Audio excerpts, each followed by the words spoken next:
Hi everyone, thank you for taking time out of your day to join Mail Manager's webinar on the role of email in preventing disputes. We're going to make a start now. It's great to see so many people attend. For those of you who have got colleagues who may want to listen to this after the webinar, it will be recorded and distributed to you. In terms of like housekeeping, we've got a couple of polls through the webinar. Really appreciate it if you can provide your responses to the different questions which come up. And if you've got any questions at any time, then please use the chat facility just there, and we can obviously answer questions. If it's a really quick question which we can answer, we'll answer as we go. If not, then we'll address all of the questions at the end. So I'll make a start. In terms of this webinar itself and what we're going to cover, we're going to talk about the role of email in preventing disputes. We're going to talk about some of the pitfalls construction companies fall into when it comes to disputes, and the fact that when, I suppose most projects don't go wrong, but what we hear often is that when they do, email's one of the places you have to look and one of the things you have to rely on. So we're going to talk about some of the root causes behind disputes in the construction industry, and importantly, what some firms are doing to reduce the level of risk they're exposed to, and how they're trying to take a more proactive approach to disputes in the construction industry, using some research we've done and from Arcadis in terms of the annual report on disputes in construction, as well as an interview with Sarah Fox, who some of you may or may not know, but Sarah is a construction contract specialist and has released a 500-word contract which we'll go through. So we're using two pieces of kind of independent research. We're then going to talk through the role of email in avoiding disputes, and actually I suppose trying to bust some myths and misconceptions around the role email plays in day-to-day project life, but also in the kind of day-to-day disagreements, which I'm sure some of you will relate to. And then finally, we're going to cover off how Mail Manager can help. So for those of you who have heard of Mail Manager and have perhaps seen it in the past, thank you very much for taking time to take a closer look at it. For those of you who have never heard of Mail Manager, the solution which we've got, which we'll introduce, is effectively something Arup created to help project-based businesses get control of their email. So there'll be a kind of 5 to 10 minute demonstration of how Mail Manager is used within Arup to help prevent disputes. And that'll be covered by my colleague Daniel, who's one of our senior client managers. Hi, Daniel. Hi, Jacob. Hi, everyone. Thanks for joining. So a really good place to start is to understand some of the motives around attending today. So typically we see a couple of, or a number of reasons really. It could be that attending a webinar like this is just because you're reviewing your kind of IT strategy generally, maybe looking at sort of continuous improvement and that sort of thing. Hearing how other businesses are addressing the sorts of challenges which you relate to, or it could be that you've got a particular issue and are struggling with email at the moment, and that's really common. Most businesses we speak to suffer from, I suppose, what we like to call email overload. And then the final one could just be that you've seen a Mail Manager being linked to Arup and are interested to learn a bit more about that. So I'm going to launch a short poll now, and if you can just provide your answers, that would be much appreciated. I'll close that shortly. So yeah, there's just the kind of four options there.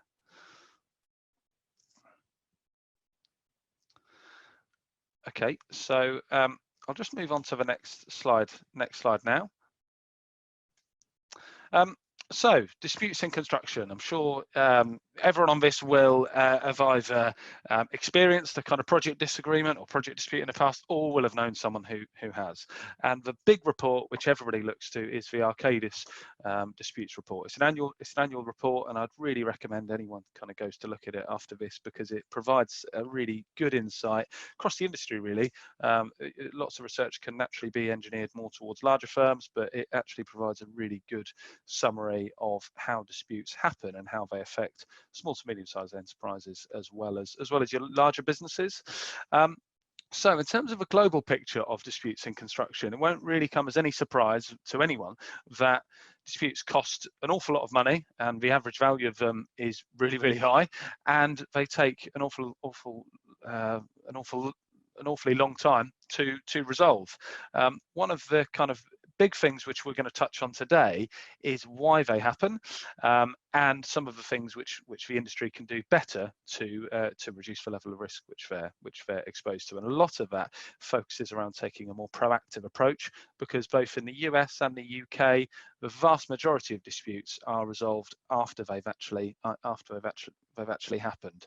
But what we are seeing, and what Arcadis is seeing, is a new approach and a more proactive approach to discussing what could go wrong and putting some sort of preemptive measures in place, which we'll come on to. Yeah, that's it from a global point of view. Effectively, the cost and amount of time involved in a dispute is massively high, and we're just going to talk through now why that is. So looking at North America and the UK, some of the reasons there do apply globally. Some of the kind of root causes of disputes I found really interesting. The top one in North America being errors or omissions in the contract document, which I was surprised at. I'm not sure if anyone else anyone else would be. But the second top cause was people involved in a project not really understanding their contractual obligations, which is also very relevant in the UK as well. So that's having contracts on projects which people don't really understand.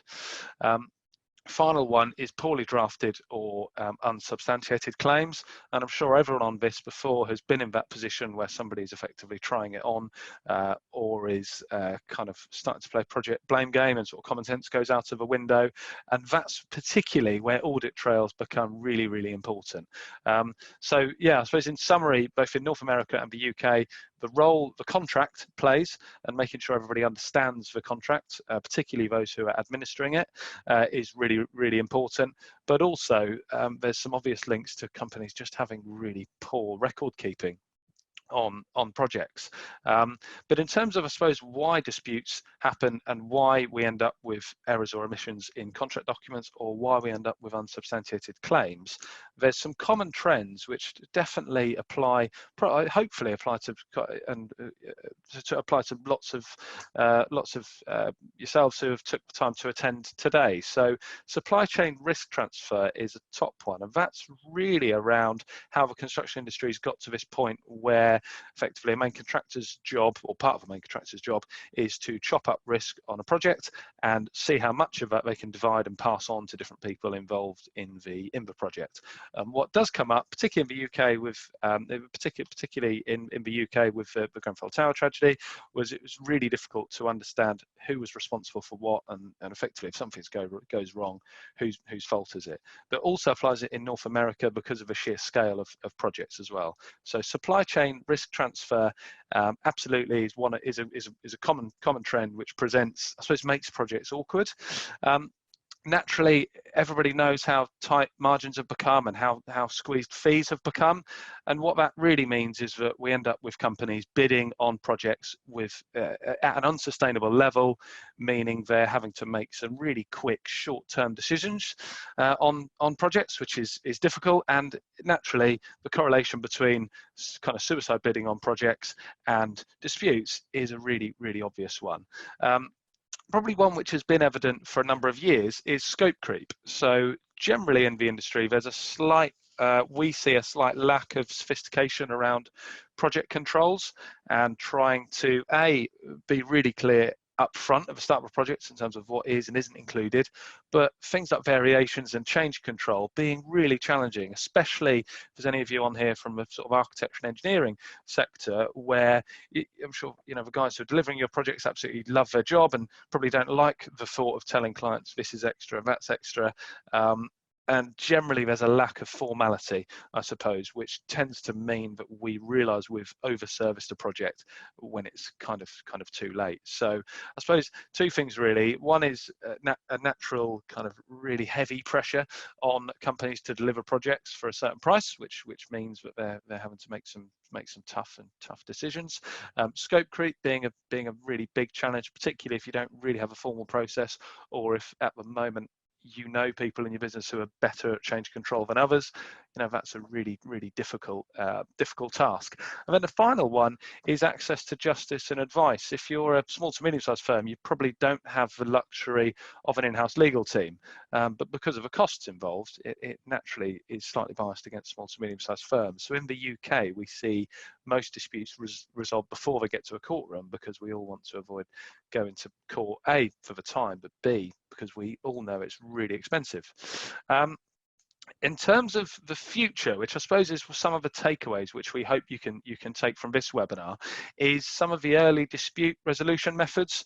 And North America are probably sort of leading the way a little bit on this in terms of some preemptive measures. So what I mean by that is discussing at the start of a project what could go wrong, and if these things do go wrong, who's likely to be responsible for that, but what should we do? Because I think what does come up a lot, and the common perception is that we'll plan the project based on everything going according to plan, and that doesn't really happen, which is how we get into these kind of stressed debates, disputes, which isn't helpful for anyone. The role of dispute review boards is also rising, and over the Arcadis predicts that over the coming years that's going to become common practice. At the moment, they're only really used on large projects, but if you're a small to medium-sized firm and you've got one or two flagship projects, they're the future. What is involved in setting up a dispute review board is effectively appointing 2 to 3 independent experts who the whole project team kind of agrees to abide by decisions which that board of independent consultants make. The whole project team shares the cost of appointing that dispute review board, and what they do is they understand the context and detail of the project, meaning you're not relying on a lawyer to interpret something in I suppose a heavily legal way, rather than if you like, a sort of a common sense way. But finally, before disputes happen and before they get really serious, you've got a kind of a board of middlemen who are giving advice and giving direction to those involved in the project. So I'd recommend anyone looks up the role of dispute review boards, effectively a list of independent consultants where the whole project agrees to abide by their decisions. One of the things which really links to what we're talking about today is that more and more project participants in the survey, massive survey across the industry, are using technology to aid the prevention and resolution of disputes. So what we mean by that is not being reliant on different project managers to handle this really important commercially sensitive information in a responsible way, but also if something does go wrong, being able to have reliable project data. And we're going to talk about that a lot, reliable project data. At the moment, there's lots of businesses right now, if they were asked to retrieve everything against a project, they'd be reliant on what people call things, where people file things, whether people write stuff down or keep some stuff in their head or in their inbox. And what we're seeing is that more and more businesses are, I suppose, trying to digitize their business so they're ready for disputes to happen and can retrieve anything against a project in a couple of clicks. This comes from the Arcadis report as well, and really one thing which spoke to me was speaking to somebody in the profession who said that businesses now need a risk management strategy. They need a strategy which is based around avoiding, mitigating and resolving disputes. So everyone is probably pretty good at resolving disputes when they happen. The role of an expert witness in construction is well understood in terms of the technical skills which they can offer. But in terms of avoiding and mitigating disputes, I think that's where businesses probably don't have an awful amount written down in terms of how can we avoid these things happening. So if we've had a dispute, how can we avoid that happening again, and how can we share some of that best practice across the company? And reliable project data comes up comes up there in terms of being able to go on to, firms should be able to go onto any project and see A, the up-to-date contracts, but B, what's changed and why it's changed. And I think why a project's changed and why a project's delayed tends to be the thing which companies struggle to identify with. And then around mitigating disputes, the ability to identify and resolve key issues can be really challenging, particularly if you're a small to medium-sized firm or a large firm growing at scale, because you end up very reliant on a project manager trying to organise everything, manage the client relationship. And what we think is important there is senior visibility of what's going on a project and why. And it can be quite difficult to have that if you're relying just on conversations and someone's interpretation of events. Forensic delay analysis is used. I think that's really used when a dispute gets quite serious. What we're talking about today is your day-to-day project disagreements as well as your kind of really serious disputes. So that's that. I think the takeaway from there is looking at ideal risk management strategies based around these three key themes. I think the bottom one probably everyone's fairly on top of. But research suggests that there's some way to go on avoiding and mitigating disputes. So in terms of the role of email in construction contracts, we've spent some time with Sarah Fox, who is a 500-word contract specialist. And what we found really interesting through speaking to Sarah is that 1/3 of projects start without a contract in place. It's not necessarily that they finish without a contract in place, but they start without one in place, and they start without people fully knowing what's expected of them, particularly on smaller projects, which research shows are just as prone to disputes as some of the larger ones. And again, if you're on a small project and you do get into a dispute, it's kind of even worse in a way, because it's eating into what could be a very small profit margin at that level. The perception and I suppose objective of contracts is probably wrong, which is that contracts are written and we hope we never have to look at them again unless something's gone wrong. So what's wrong about that is that, and what kind of Sarah's work shows, is that a contract can act as a guide, a really useful guide and support mechanism to a project manager, but it needs to be something which a project manager and anyone on the project could pick up and understand. And what tends to happen, and some of yourselves in attendance today may relate to this, but what we do see is that contracts have evolved over time in businesses and nobody's ever really taken a fresh look at that. So we'll share some details of Sarah's 500-word contract after this, but really that's about taking a fresh look at, does my contract serve a purpose for all of our projects, or actually could we, in a lot of cases, could we simplify it and help those who are administering them? Also, what I found very interesting is that a lot of companies don't do an awful amount of training when it comes to training the people who are having to enforce clauses of a contract, which I suppose can put people in quite a difficult position. So in terms of the role information management plays on projects, one of the big things which comes up a lot when we speak to different industry experts and different we work with some of the leading contractors, is that the construction industry has a little bit of a silo mentality. So what that means is that lots of pots of information which don't necessarily speak to each other. So for some of you, for some of you on this webinar, you may have a finance system which has got a record of invoices. You may have a kind of image database which is a list of your photos. So if you're snagging and that sort of thing, then there's some photos of different faults and that sort of thing on a project. You could have SharePoint, which is an intranet, which could have some information, maybe some templates about a project. A server where documents are stored, and that's kind of that. You've probably had that for years and years of standard filing structure. And then email, which tends to represent more and more silos. So if we've got here kind of 4 silos at least, as well as a laptop, where if some people are still storing stuff locally. If you've got 5 people on a project, that's 5 inboxes, so that's 5 silos of stuff which you might need to rely on in the future. So in terms of the role of email in disputes, there's a myth that you can't create contracts by email. And there was a case of Walter Lilly and Mackay, which basically showed that how kind of common sense went out of the window. Project started off with the best of intentions, but when it went wrong, there was just no proper audit trail, or a lack of a proper audit trail and a lack of formal documentation, meaning that email was really important. But also that the promises made via email formed a contract. Lots of people, probably in your business now, if you look around, there's a slight, I suppose, lack of understanding that kind of how important an email can be. And what I mean by that is people often don't realize how important an email is until they're trying to find it. So when I send you an email and it says, yes, I've received this is approved, at the time it's a four letter email, I don't really think much of it. But that acknowledgement in the last line of communication effectively acts as a transaction and something which, if you're going to have to prove that something is approved or that something has been discussed, it's going to be important. On all projects, email is always the biggest form of communication. So it generally represents 70 to 80% of all communication on a project, but it's a one thing which everybody does differently. And speaking to Sarah, disputes being avoided by good record keeping, that probably sounds obvious. What I would say is that every business I speak to, directors there can always point to 2 or 3 people in the company who are really organised and keep good records and maintain audit trails.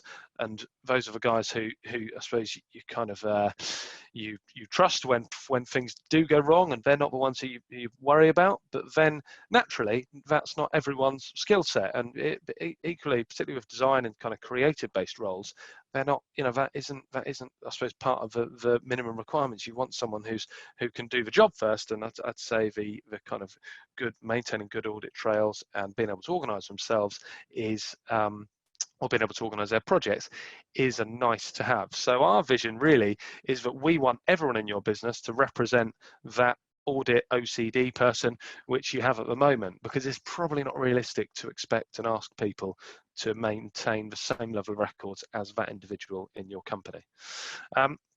So in terms of different ways of managing email, this slide here just shows, I suppose there's probably two options or 2 ways to talk about. But the role of documents is important, because the whole industry generally, and every company, I'm sure all of you attending today, will have a standard way of managing documents. There'll be a list of folders on your server, and people will file documents to your server. They're shared, they're accessible. If somebody leaves or gets hit by a bus, you're able to go and retrieve the information you need. But emails is generally different. So if we've got one area there, whether we're putting information in Procore or SharePoint or on a file server, there's generally a disconnect between where you put your documents and drawings and where emails are stored. So if you've got four people on a project, there's 4 silos of stuff completely disconnected from each other. We generally see some people maybe towards the top of a business who don't file anything at all, and they're you guys who have got 100,000 emails in your inbox and maybe rely on the search, and I don't know, you probably hope that they're setting up some folders or are doing something, which means if they need to find something later down the line, then it's okay. Or potentially they're going to rely on the IT team, who are then going to sort of try and resolve an issue if it happens. And then the bottom right, which is your file or OCD, which is, I'm sure there's some of you who will treat your inbox as a to-do list and will spend time organising your inbox and making sure it doesn't represent a massive filing cabinet of stuff. So they're the different ways of managing email. As I say, our vision is that we want everyone to be organised and everyone to represent your best project manager from an audit trail point of view without having to rely on them. Now, have you ever been in this position? So I put this slide in because we're talking here a lot about disputes and some of the things which you can do differently to help kind of avoid them. But also there's project disagreements, which happens a lot. And I think a lot of what we're talking about today is trying to, I suppose, empower project managers and put them in control. So when somebody says, this isn't what we agreed, or when somebody says, did we ever send that, or you never sent us that, actually we're not worried about that, because we've got a full record of everything what's been discussed before and after every meeting across the whole company. Even if the staff have left, we've still got everything against that job. So hopefully I say hopefully, kind of just for relevance really, hopefully some of you attending today have kind of been in this sort of position, because that's where what we're talking about, Mail Manager, can potentially be helpful. So that's it in terms of disputes in construction. I'm going to hand over to Daniel now to introduce how Arup have addressed this issue of the role email plays in the level of risk the business is exposed to. Thanks, Jacob. Thanks again for everyone for joining. I'll just share my screen. So it's the next part of this webinar will give you an understanding behind the issues Arup were facing. So a brief introduction into that, and then we'll have a short demonstration of Mail Manager. So to start off, to give you a bit of background behind where it all started, Arup identified a massive issue in the way the project teams were managing emails, and it left directors concerned as they had no visibility 3 months down the line. Now, everyone was managing emails differently, so they needed a system to resolve those initial concerns. Now, they looked around the market, couldn't find anything which suited the engineers and the architects' needs. They needed a system which was not clunky and not expensive, and they decided to build a system internally in the software arm of Arup, where Jacob and I are based. Now, they thought, imagine we had a system which could resolve those concerns and make sure everyone is consistently working in the same way, so you have peace of mind that you can retract that information at the end of the project. And today, Mail Manager is now being used by thousands of businesses in our industry, specifically in the AEC, to help resolve those initial concerns they were facing. Now, these are some of the businesses that are using Mail Manager at the moment. Some of you may have worked with them or noticed some of those names on there. They're all in similar positions where they identified a risk in the way correspondence specifically were managed and made retrievable. Now, this next slide represents some of the problems that we tend to hear in our industry, and it'd be great to just share a poll with you. It'd be great if you could use the poll to tick any that apply.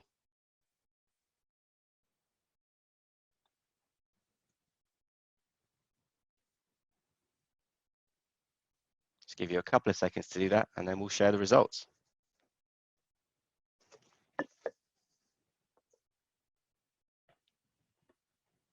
Got wasted time.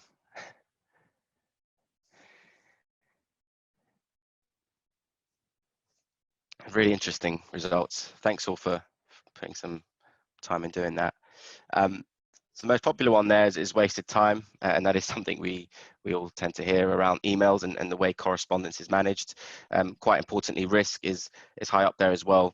This is something we will definitely show you and how Arup have managed to resolve, and similar firms in your industry are working towards.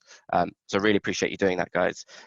So this is really relevant to our webinar, is losing information can sometimes take a lot of time in resolving, which goes back to the case of risk in the industry.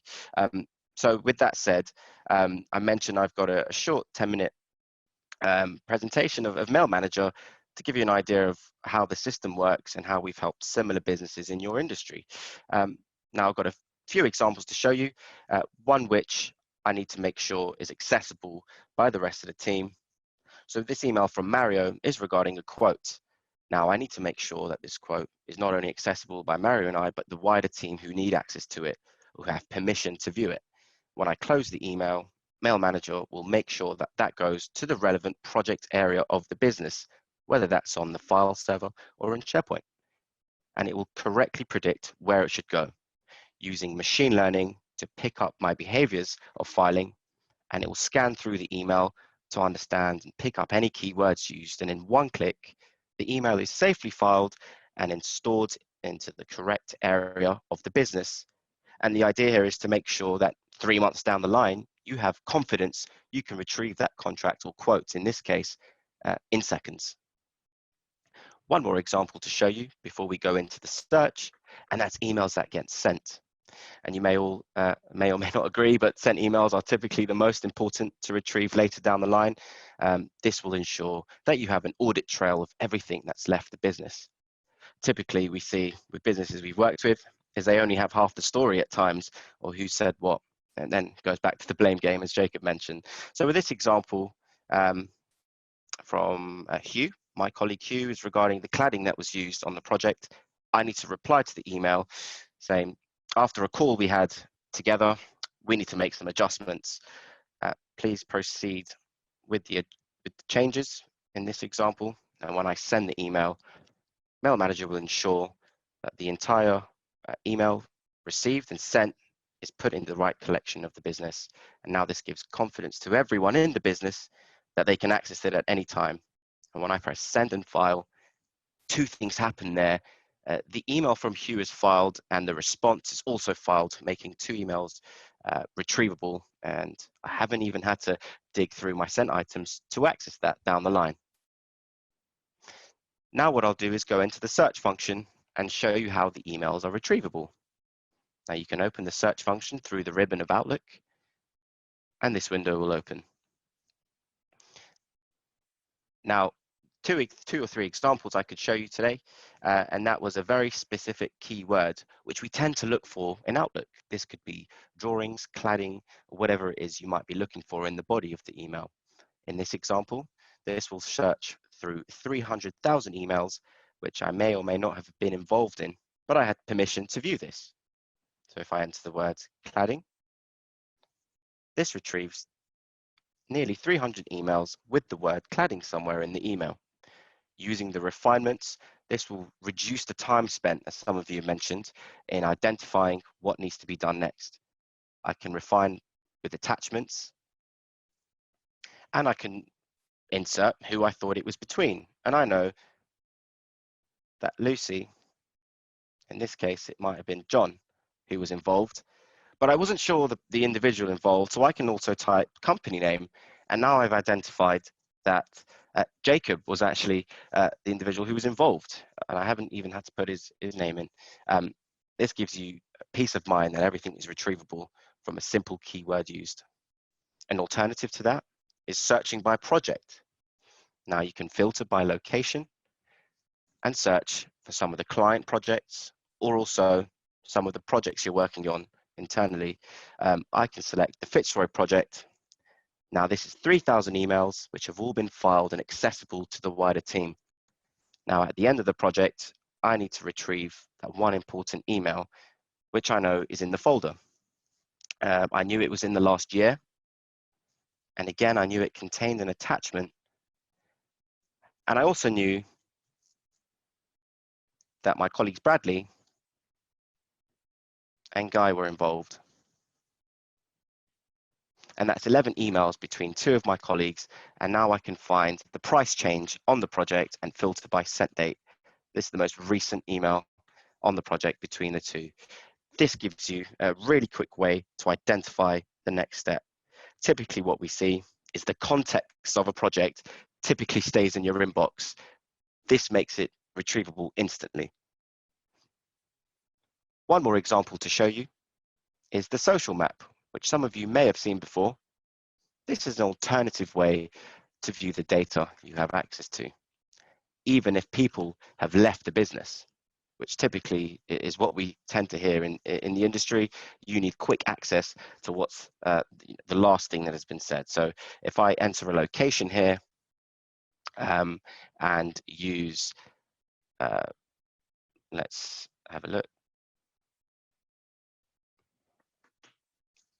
Use this ACOM example, and I click social map. To give you a bit of context behind this example, we needed to identify who the best players in the project were. This is an alternative way to map out the volume of correspondence. So if someone had left the business, this quickly gives you an identification of maybe who the best person to speak to is. The larger the box will identify my best option here. Now I can see it's the support or Reese and Arab. For example, Reese was on vacation or he left the business for whatever reason. By entering his name, this will refine my social map, and instantly I can see that Stephanie's who I need to contact. This was a very specific example to us, as when we had a new member of the team, they were given the ACOM client and they needed quick assurance that they could understand what to do next. That's all I had planned to show you in the Mail Manage demonstration, and I will now hand over to Jacob.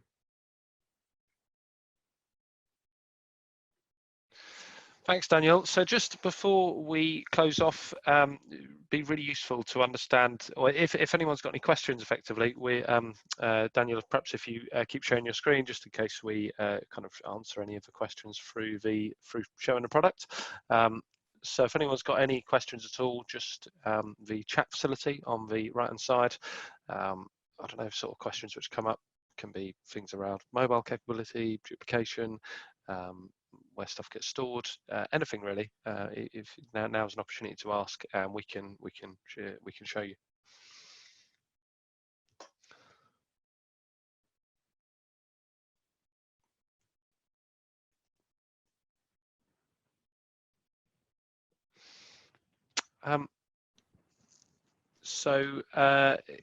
A question from Kirk. Thanks, Kirk. So how old is Mail Manager? Are there any competitors in the market right now, i.e. Microsoft? Really good question. So Mail Manager was developed just over 10 years ago via Arup, as Daniel mentioned, for their own purposes. It's been available as a commercial solution properly for the last 3 years. Yeah, that's it. Effectively, it goes for an annual release, meaning it's upgraded every year. And actually, our annual release for this year, which is in April, is the biggest release we've ever done as a company. About 20 or 30 businesses implement Mail Manager a month, just in AEC, which has allowed us to invest significantly in the product. In terms of competitors like Microsoft, the answer to that, I suppose, really no, because the tools and solutions which Microsoft provide aren't designed to cope with the volume of data which construction businesses have to manage. So I'm not sure if any of you have ever used like project mailboxes or public folders, but they tend to really struggle when it comes to searching large volumes of data, and are very reliant on staff to file in a kind of easy way. So the tools from Microsoft just aren't designed for this kind of scenarios you'll be in, which is where you've got 3 or 4 people on a project who all need to share stuff and all hate filing, but the stuff they're exchanging is obviously really important. So the things from Microsoft are more focused on your own individual productivity. As a question from John, which has come in, which is this system usable on mobile devices? So Daniel, if you share your screen again, Yeah. and perhaps we can just go through that. So generally, for most businesses prior to implementing Mail Manager, they don't have any way of filing emails on the move, meaning that if people are out on the road now, they're disconnected from the rest of your business. What we have under the inbox here, so where Daniel's got ACOM, Fitzroy Street, Gensler, etc., they automatically appear based on where Daniel files information. And they appear on your mobile, meaning you're able to file on the move, and when you're back in the office and connected to the server, they automatically get published to wherever you decide to put them, effectively. So for clients like Savills, ACOM, etc., they're all using this to file on the move. I can see another question has come in on the chat facility from Mike, which is how hard would it be to transfer over 20 years of files, over 1 million emails? So Dan, you're probably best placed to answer that one. Yeah, thanks, Jacob. Thanks for the question. In terms of bulk filing, there is a bulk filing method with Mail Manager. I appreciate there's 1 million emails which need migrating. We've had several businesses who've done so in under 48 hours. For example, Lucking & Clark, one of our clients migrated 15,000 projects in just under 48 hours. And it's a simple method of right-clicking a project folder and filing all messages within. And it's a simple move messages. And all you'll need to do is select a correspondence folder within a project, and Mail Manager will begin to index those, making them retrievable once you're up and running on the system, which typically takes up under 48 hours in some cases.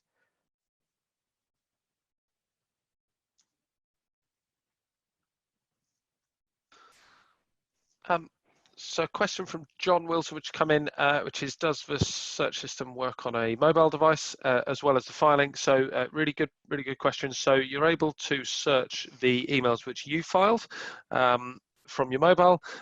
However, as you're obviously from your mobile, you're not connected to your server. You're unable to search for everything else because you're not connected to where the emails are actually stored. Part of the benefit of Mail Manager is that all of the information is stored in your environment. We don't host any of your data. We don't charge for any storage. If you ever want to take Mail Manager out, you effectively just uninstall the add-in, and you've got all of your data there. That being said, we are due to release an application which is a Mail Manager search app, which integrates with SharePoint and allows you to search on the move. So I think if that was something like a really important point for your business, John, then we'd probably recommend perhaps picking that up in a sort of a focused session just on that. Any other questions at all before we close off? I can see one's come in from a question on integration has come in. So what does Mail Manager integrate with? Again, really important point.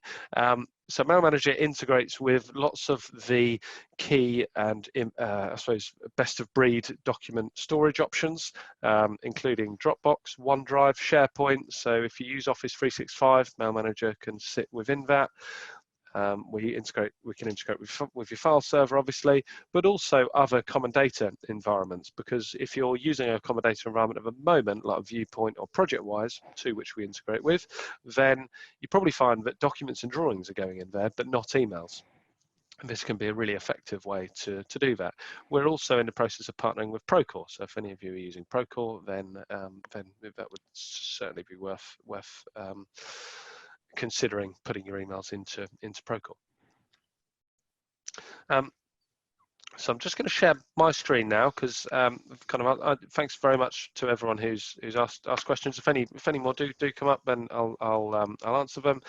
So if I just go to here, I'm just going to come out of Mail Manager. So in terms of a summary, and we'll share, we've produced a white paper which provides some guidance to firms looking to improve how they administer contracts, and we'll share that after this with everyone who's attended. So that's a white paper, but also a podcast interview with Sarah Fox, the contract specialist.